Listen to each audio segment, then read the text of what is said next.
Olá, boa noite. Boa noite. Novo ministro da Cultura toma posse e Temer volta a falar em otimismo. O presidente admite problemas, mas aponta capacidade de recuperação. Justiça suspende o aumento nos preços dos combustíveis e o governo anunciou que vai recorrer e, se precisar, vai aumentar mais impostos.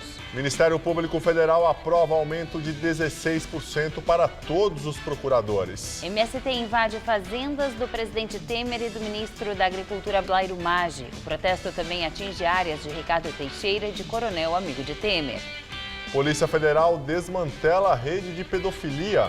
30 suspeitos foram presos por exploração sexual de menores e pornografia na internet. Você acompanha essas e outras notícias após o intervalo. Até já! No dia de São Cristóvão, segundo a crença católica, o protetor dos motoristas, o Jornal da Gazeta mostra que não é barato tirar a Carteira Nacional de Habilitação em São Paulo.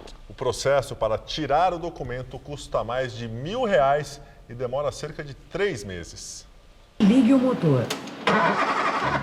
A máquina dá as instruções para o aluno. Solte o freio de mão. É com esse tipo de simulador de direção de carro que acontece o primeiro contato prático de qualquer pessoa que começa o processo para obter a Carteira Nacional de Habilitação. O aparelho custa R$40.000. Com ele, o aluno aprende a dar partida, usar os pedais e passar as marchas. Retrovisores aumentam a sensação de realidade. Reduza a marcha.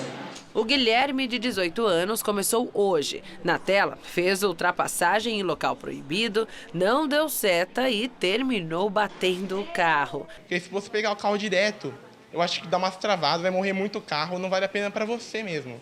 A aula é supervisionada pelo Fábio, instrutor de autoescola há 11 anos. O simulador dá bastante abrangência, né?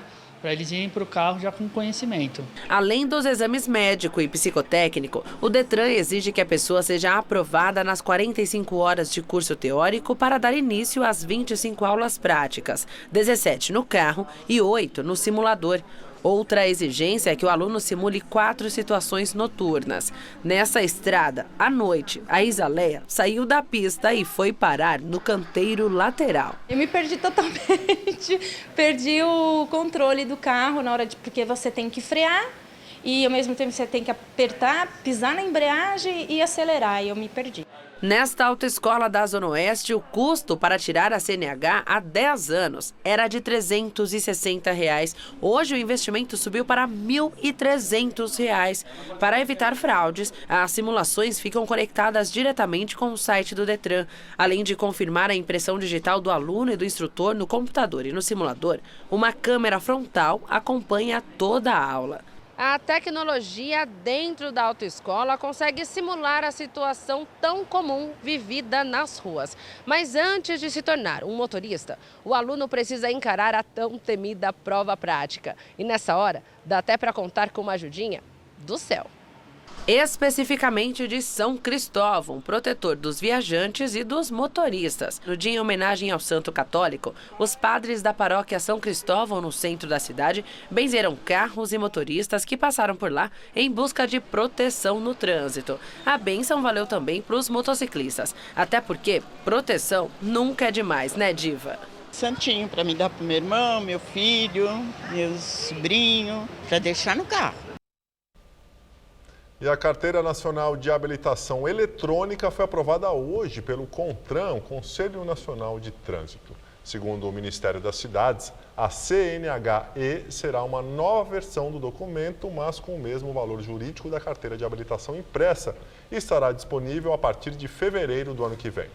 Os motoristas poderão apresentar o documento de porte obrigatório, tanto impresso quanto em formato digital no smartphone. Pedido aceito hoje por juiz de Brasília suspende o aumento de imposto sobre os combustíveis em todo o país. A ação popular movida pelo advogado Carlos Alexandre Confas foi recebida e aceita pelo juiz substituto Renato Borelli, em Brasília, que decidiu suspender imediatamente o decreto que aumentou os tributos na semana passada. A decisão é provisória e ainda cabe recurso. Aquela história. Agora tem que diminuir pela decisão do juiz. Se o tribunal mudar, tem que voltar ao valor com o aumento. O advogado já entrou com outras ações na justiça, mas esse foi o primeiro pedido aceito. A decisão só vale depois que a Advocacia Geral da União for notificada. Com isso, os preços voltariam a ficar como estavam. A elevação dos encargos que incidem sobre os combustíveis se deu após a equipe econômica do governo analisar o rombo das contas públicas. O preço da gasolina, diesel e do álcool ficaram mais caros no Brasil inteiro e apenas 24 horas depois do anúncio, as bombas nos postos já marcavam novos valores. E agora à noite, o ministro da Fazenda, Henrique Meirelles, confirmou que o governo vai recorrer da decisão que suspendeu o aumento dos tributos sobre os combustíveis. Perguntado sobre qual a estratégia para aumentar a arrecadação em caso de derrota na justiça, o ministro disse que há outras opções de aumento de impostos. A Polícia Federal lançou hoje a segunda fase de uma operação de combate à exploração sexual de crianças e adolescentes na internet. A investigação teve como base o monitoramento de um site russo que era usado como uma espécie de ponto de encontro de pedófilos do mundo todo. O trabalho resultou na identificação de centenas de usuários brasileiros e estrangeiros que compartilhavam pornografia infantil na internet e também de vários abusadores e produtores de pornografia infantil. Os investigados criavam e armazenavam fotos e vídeos de crianças, adolescentes e até de bebês com poucos meses de vida. Foram em torno de 15 vítimas identificadas, tá? Até agora, antes de hoje de manhã. Então, hoje, provavelmente, já temos informações de possível identificação de outras vítimas e de outros abusadores, de pessoas que a gente até então não tinha conhecimento que de fato abusavam de crianças. Na operação, batizada de Glasnost, que significa transparência em russo, a Polícia Federal prendeu 27 pessoas em flagrante e fez outras 3 prisões preventivas. Segundo o delegado responsável pelo caso, não existe um perfil para esse tipo de crime, já que entre os suspeitos existem jovens de 19 anos, um idoso de 80, médicos, professores e um porteiro. Em nota, a Polícia Federal informou que cerca de 350 policiais participam da operação em São Paulo, Paraná e em outros 12 estados. A cidade de São Paulo registrou aumento no número de casos de latrocínio e roubo de carga em junho deste ano, na comparação com o mesmo período de 2016. Os dados são da Secretaria da Segurança Pública do Estado. Foram 11 casos a mais de latrocínio, sendo 18 em 2017 e 7 no ano passado, um aumento de 157%. Os roubos de carga registraram elevação de 13%, sendo 511 casos em 2017 e 451 em 2016. Após a rebelião de ontem no Centro de Detenção Provisória de Pinheiros, na Zona Oeste, a Secretaria de Administração Penitenciária informou que os presos considerados líderes do movimento serão transferidos para o regime disciplinar diferenciado.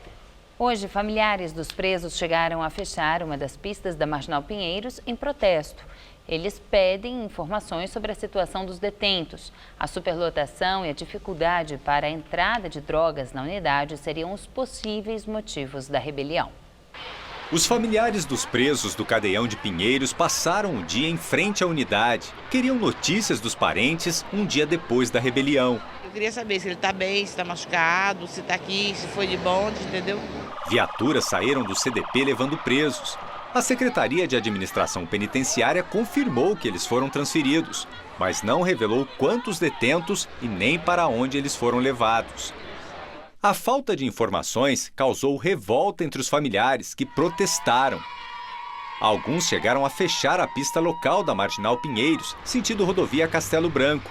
A todo momento, a pista aqui em frente ao CDP de Pinheiros é fechada pelos familiares dos presos como forma de protesto. Agora há pouco ela foi liberada, mas eles continuam aqui em frente à unidade em busca de informações. Eles reclamam que não são atendidos. A Secretaria de Administração Penitenciária não deu detalhes sobre as causas da rebelião de ontem, mas entre as principais reclamações dos presos, já conhecidas, está a superlotação. Hoje o centro abriga 1.383 presos, enquanto a capacidade é de 521. Porque eles erraram, errar é humano, todo mundo erra. né? Mas eu acho que eles não são animais para tratar eles do jeito que estão tratando, entendeu? A superlotação aí dentro, é por isso que eles estavam reivindicando sobre isso. Informações publicadas no blog Sistema Prisional, mantido por um agente penitenciário, trazem que a recente instalação de um scanner corporal pode ter relação com a rebelião. A chegada do aparelho, que passou a inibir a entrada de drogas na unidade, teria irritado os presos.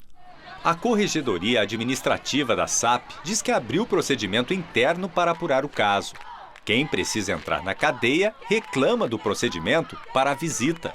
Tipo assim, passa a comida, passa as coisas, volta. Não pode, não pode, não pode. Hoje, o governador de São Paulo, Geraldo Alckmin, disse que a população carcerária diminuiu no estado com a realização das audiências de custódia. Ele prometeu construir novas unidades prisionais para amenizar o problema da superlotação. Segundo Alckmin, a previsão é que 5 novas unidades sejam entregues até dezembro. A Secretaria da Administração Penitenciária informou que ontem à noite a direção do Centro de Detenção Provisória de Pinheiros recebeu uma comissão de familiares para prestar esclarecimentos. A pasta acrescentou que, a partir de hoje, os parentes dos presos devem entrar em contato com a ouvidoria da Secretaria da Administração Penitenciária para mais informações sobre a transferência de detentos e a situação dos que continuam no CDP. O contato pode ser pelo site ou pelo telefone 3775-8103. Equipes da Vigilância Sanitária fizeram hoje blitz em São Paulo para recolher azeites irregulares. 6 fabricantes foram interditadas pela Secretaria Estadual da Saúde. Desde março, fábricas que distribuíam produtos falsificados ou que omitiam informações nos rótulos estavam sendo investigadas. De acordo com a Secretaria de Saúde, foram identificados óleo de soja e óleo misto vendidos como se fossem azeite de oliva. Uma das equipes de vigilância sanitária recolheu de um mercado da capital, localizado na região da Bela Vista, unidades da marca Ondoliva, que omitia informações dos componentes no rótulo. Foi após uma denúncia de fraude na indústria responsável por marcas como Torre de Quintela, Malanguesa e Estrela da Beira que o Centro de Controle iniciou a operação e inspeção em outras empresas. A conclusão é a de que elas não cumpriam os requisitos para a produção do alimento. Os supermercados citados dizem que já retiraram os produtos considerados irregulares das prateleiras. Já em relação aos fabricantes, a maior parte diz que vai retificar as informações impressas nos rótulos. O Ministério Público Federal recorre da sentença do juiz Sérgio Moro, que absolveu Adriana Anselmo, a mulher do ex-governador do Rio, Sérgio Cabral. Os procuradores também querem que o Tribunal Regional Federal de Porto Alegre aumente a pena de Cabral. No recurso, a Força Tarefa alega que Adriana Anselmo recebeu em nome do marido parte da propina paga pela Andrade Gutierrez e que tinha total ciência da origem espúria do dinheiro. Os procuradores pedem que a ex-primeira-dama do Rio seja condenada ainda por 47 crimes de lavagem de dinheiro. O Ministério Público também recorreu para aumentar a pena a que Sérgio Cabral foi condenado pelo juiz Sérgio Moro, alegando que ele se valeu do cargo para pedir vantagem indevida. A pena dele foi de 14 anos de prisão por receber quase 3 milhões de reais em propina no contrato da Petrobras com empreiteiras responsáveis pela obra do Comperge, o complexo petroquímico do Rio. O então governador, apontado como o comandante do esquema, ainda responde a outros 11 processos. Na mesma ação, Moro absolveu Adriana, alegando insuficiência de provas. Durante o processo, ela ganhou o direito de aguardar o julgamento em prisão domiciliar, com o argumento de que os 2 filhos menores sofriam com a ausência dos pais, ambos presos. Segundo as investigações, o casal gastou mais de 11 milhões de reais em joias. A polícia ainda tenta localizar a maior parte das quase 200 peças em ouro e pedras preciosas que teriam sido compradas para lavar o dinheiro da corrupção. Investigar os desmandos do governo de Sérgio Cabral é um dos motivos para manter a Força-Tarefa no Rio por mais 6 meses. A decisão foi tomada hoje pelo Conselho Superior do Ministério Público Federal. 5 procuradores continuam atuando com exclusividade nos casos de corrupção revelados pela Lava Jato. Entre eles, os que envolvem desvios na eletronuclear, durante as obras da usina nuclear de Angra 3. Em agosto do ano passado, o ex-presidente da estatal, Otton Silva, foi condenado a 43 anos de prisão, acusado de receber 4,5 milhões de reais em propina. O Conselho também aprovou hoje o orçamento do Ministério Público Federal para 2018, de 3 bilhões e 800 milhões de reais, quase 80% para pagar pessoal. 1 milhão e 600 mil reais foram destinados à força-tarefa da Lava Jato em Curitiba, mais que o triplo da previsão inicial. Neste ano, a operação deve consumir 1 milhão de reais. O documento será apresentado ao Executivo para compor a proposta de orçamento que será enviada ao Congresso. O Conselho Superior do Ministério Público também aprovou um reajuste de 16,7% para todos os procuradores do MPF. A comissão de transição, criada para fazer a passagem da gestão do procurador-geral Rodrigo Janot para Raquel Dodge, vai definir de onde vai sair o dinheiro para o reajuste. Depois, a proposta ainda terá que ser aprovada pelo Congresso. E agora vamos ao comentário de política com José Neumann e Pinto. Tenho a incômoda sensação de estar em companhia de mais de 200 milhões de brasileiros financiando a luta pessoal, de vaidade, de ambição política entre o presidente da República, Michel Temer, e o procurador-geral da República, Rodrigo Janot. O Temer deu, segundo o deputado Pedro Paulo, lá do Rio, 13 milhões para as escolas de samba, porque a prefeitura cortou a subvenção do desfile. E o que é que nós temos com isso? É dinheiro nosso. E o que é que nós temos com a subvenção das escolas de samba do Rio? Pois é, e o Conselho dos Procuradores cedoou um aumento de 16% dos seus salários nesta penúria geral que vive o Brasil hoje. Ou seja, os procuradores que lutam pela justiça, que combatem a corrupção, são os primeiros a aplicar a lei reversa do Padre Nosso. Venha a mim e ao vosso reino nada. Isso é um absurdo e é a demonstração de por que as coisas no Brasil estão assim. Cada um cuida do seu bolso e ninguém olha para o outro, para aquele que trabalha e produz. É lamentável, mas isso é Brasil. Bom, eu volto quinta-feira, direto ao assunto, neste horário. Inter. Presidente Michel Temer dá posse ao novo ministro da Cultura, Sérgio Sá Leitão. Sérgio Sá Leitão é o terceiro titular do Ministério da Cultura em 1 ano e 2 meses do governo de Michel Temer. No discurso de posse, o novo ministro defendeu as reformas e disse que o país passa por um momento difícil. Senhor presidente Michel Temer, a seu convite, muito honrado, assumo hoje o Ministério da Cultura de seu governo, numa hora que todos sabemos ser tão difícil para o país. Precisamos saber ressuscitar os nossos sonhos, enquanto país e enquanto sociedade. E a cultura é a melhor ferramenta para ressuscitar sonhos. Michel Temer ressaltou que Sá Leitão tem um perfil mais técnico na área, já que ocupou cargos como secretário municipal de Cultura do Rio e chefe de gabinete do ex-ministro da Cultura, Gilberto Gil. Ele voltou a falar de otimismo e que o Brasil saiu de uma longa recessão. Na próxima quarta-feira, o plenário da Câmara deve votar se a denúncia de corrupção passiva contra Temer deve seguir adiante. Sem se referir diretamente ao tema, o presidente afirmou que não se sente constrangido. Que muitas e muitas vezes eu vejo o presidente Sarney que as pessoas acham que nós podemos ficar combalidos, constrangidos, inadequados, perturbados, com dificuldade. E ao contrário, esses desafios nos vitalizam. O Movimento dos Trabalhadores Rurais Sem Terra, o MST, invadiu pelo menos 5 fazendas. As terras são, na maioria, de políticos ou lideranças envolvidas em escândalos de corrupção. As invasões fazem parte da jornada nacional que o MST realiza anualmente para pressionar o governo federal em favor da reforma agrária.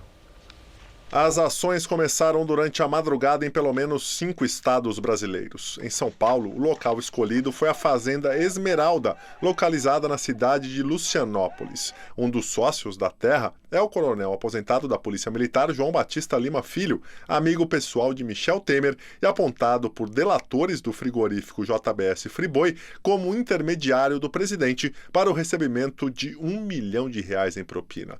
O MST também ocupou uma fazenda que pertence à família do ministro da Agricultura, Blairo Maggi, em Mato Grosso, além de terras do senador Ciro Nogueira, no Piauí.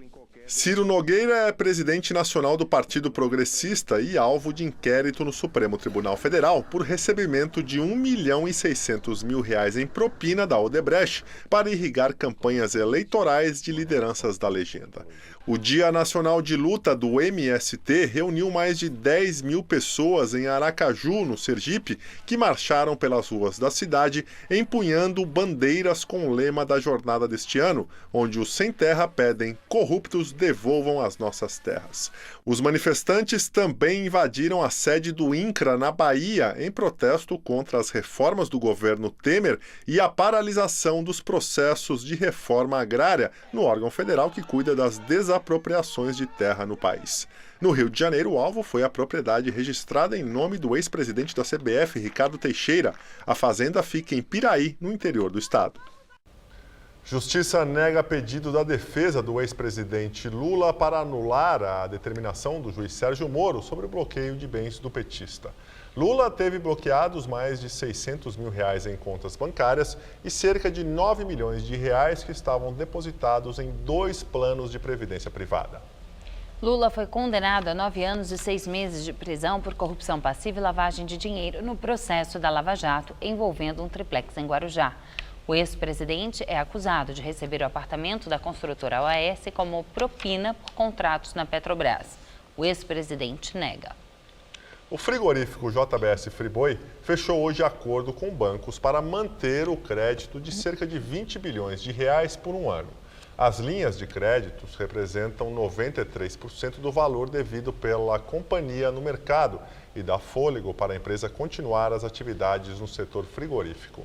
Um dos acordos de rolagem da dívida é com o Banco Itaú, que é dono de mais de R$1 bilhão em dívidas do grupo comandado pelos irmãos Batista.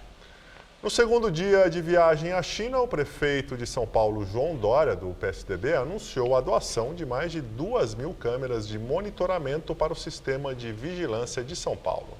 A viagem do prefeito à China vai durar 9 dias e em 7 meses de mandato, João Dória passou ao menos 32 dias viajando pelo mundo atrás, segundo ele, de investimentos para a cidade.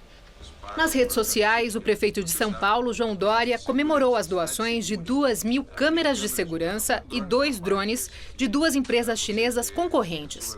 O tucano promete visitar uma outra companhia de segurança amanhã. Dória busca equipamentos para o programa de monitoramento de ruas, o City Câmeras. A doação de uma das empresas foi estimada em $140 mil, quase R$500 mil. Segundo o prefeito, foi pedido sem contrapartida. João Dória disse que São Paulo não tem como pagar por esses equipamentos agora, mas em troca pode oferecer a visibilidade da maior cidade da América Latina. Só que essa relação gera críticas, principalmente porque o prefeito acaba de anunciar que em breve vai abrir uma concorrência para parcerias público-privadas justamente na área de operação de segurança, o que é de interesse dessas empresas e que poderiam ver vantagem ao dar essa ajuda. O prefeito argumentou que quando a PPP for aberta, qualquer companhia poderá participar da licitação. Os grupos de trabalho entre empresas e município devem tratar da vigilância do centro e da periferia da capital. Hoje, o monitoramento de São Paulo conta com 1.400 câmeras e está conectado ao Detecta, o sistema de vigilância do governo do estado, do também tucano Geraldo Alckmin. O Detecta é alvo do Tribunal de Contas por não ter apresentado os resultados prometidos. Hoje foi o segundo dia da viagem oficial de 9 dias do prefeito de São Paulo à China. O governo federal anunciou mudança nos pagamentos de royalties da mineração e espera aumento de 80% nas receitas. Em 2016, o governo arrecadou quase R$2 bilhões com a compensação financeira pela exploração mineral. Se a estimativa do governo estiver correta e se cumprir, as receitas com os royalties do setor poderão superar os 3 bilhões em 2018. O principal motivo do aumento da arrecadação é a mudança na base de cálculo, que passará a incidir sobre o faturamento bruto das empresas. Atualmente, ela é cobrada sobre o faturamento líquido, excluindo os custos com o transporte do minério. Estamos no inverno, mas hoje foi mais um dia ensolarado em todo o estado de São Paulo e fez calor à tarde em várias cidades. Aqui na capital, a máxima chegou aos 26 graus, mas agora, lógico, a temperatura já voltou a cair. Vamos ver como fica o tempo amanhã com Mariana Armentano.